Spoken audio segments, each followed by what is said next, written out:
ঘড়ি থেমে যায় ঠিক ৩টে ৭-এ। প্রতি রাতে চার্জ দেওয়া হয়েছে, ব্যাটারি বদলেছে, নতুন ঘড়িও এসেছে, তবুও সময় থেমে যায় ঠিক ৩টে ৭। আর ঠিক তখনই ঘরের নামে এক অদ্ভুত ভারী নিস্তবতা।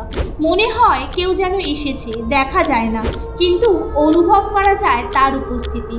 কলকাতার বালিগঞ্জের একটি পুরানো বাড়ি। এই বাড়ির নতুন মালিক রোহিত বিশ্বাস করতো না ভূত প্রেত অলৌকিক গল্পে।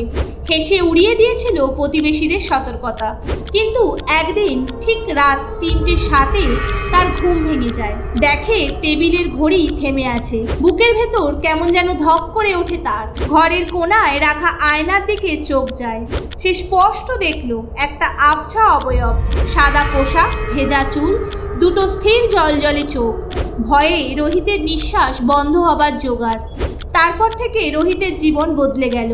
রাতের পর রাত জেগে থাকে, ভয় পায়, চিৎকার করতে চায়, কিন্তু গলা দিয়ে আওয়াজ বেরোয় না। একদিন আবারও আয়নায় তাকিয়ে দেখল সেই অবয়ব হাসছে, বিষণ্ণ একটা হাসি। আর তখন থেকে রোহিত আর কথা বলেনি, শুধু চেয়ে থাকে ঘড়ির দিকে, যেটা এখনো ঠিক ৩টে ৭-এ থেমে যায়। স্থানীয় বৃদ্ধদের মতে এই বাড়িতে অনেক বছর আগে এক নারী আত্মহত্যা করেন। সেদিন ঘড়িটা থেমে গিয়েছিল ঠিক ৩টে ৭-এ। তার না বলা কথা, অসম্পূর্ণ গল্প আজও এই ঘরে ফিরে আসে। তিনি অপেক্ষা করেন কেউ হয়তো শুনবে তার কথা, বুঝবে তার কষ্ট। রোহিত কি সেই কষ্টটা বুঝেছিল? তাই কি সে আর কথা বলেনি? আমরা জানি না, কিন্তু ঘড়িটা আজও থেমে যায় ঠিক ৩টে ৭-এ। আর সেই নারী আজও আসে, আজও অপেক্ষা করে তার গল্প কেউ বুঝবে বলে।